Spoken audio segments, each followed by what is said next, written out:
नमस्कार मंडळी, आज डिनरसाठी आपलं स्पेशल मेन्यू आहे चिकन स्पायसी करी. चला मग रेसिपी पाहूया. इकडे मी कांदा घेतलेला आहे व सुकं खोबरं ते आपण भाजून त्याचं वाटप करून घेणार आहोत. प्लस अद्रक, लसूण, मिरची आणि कोथिंबीर ह्याचंसुद्धा वाटप करून घेणार आहोत. चिकनला आधी आपण मॅरिनेट करणार आहोत. त्यासाठी हळद, मसाला, चवीनुसार मीठ, हिंग हे सर्व घालून छानपैकी मिक्स करून घेणार आहोत.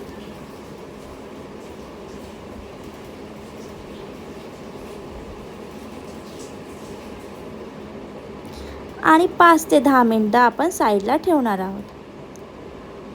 त्यानंतर एका कढई किंवा टोपामध्ये तुम्ही तेल घालून 2 पळी त्यावर गरम मसाला जसं लवंग, इलायची, तेजपत्ता, परत जे आपण वाटण केलेलं आहे ते घालणार आहोत.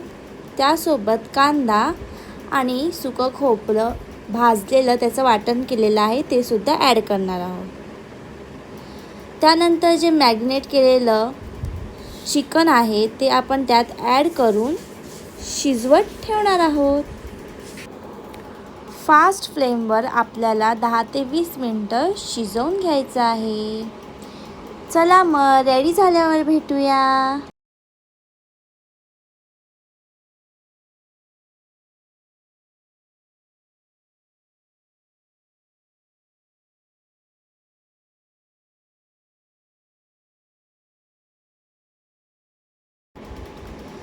मस्त छान अशी आपली स्पायसी चिकन ग्रेव्ही कढी रेडी झालेली आहे. पाहू शकता तुम्ही तरी किती छान आलेली आहे. तुम्हीही नक्की ट्राय करा आणि बनवून पहा. भेटूया नेक्स्ट